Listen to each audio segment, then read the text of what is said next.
นะครับฝ่ายแดงฝ่ายน้ำเงินจากสเปนนะครับ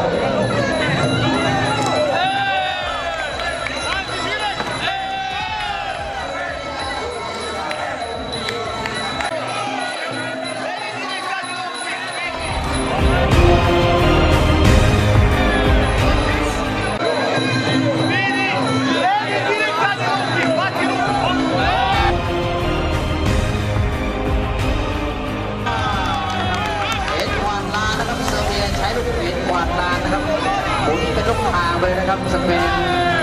นะครับโดนใส่ไม่ดีใส่แม่ท่านะครับใส่ลูกขาแม่ท่านะครับ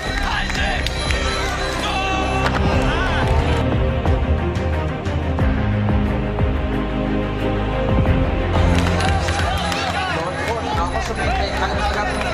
เป็นใกล้เคียงกันนะครับระหว่างลูกโทษเอาก็สเปนกับลูกเป็นกวาดลานะครับลักษณะการเตะนั้นถ้าเป็นเตะแบบ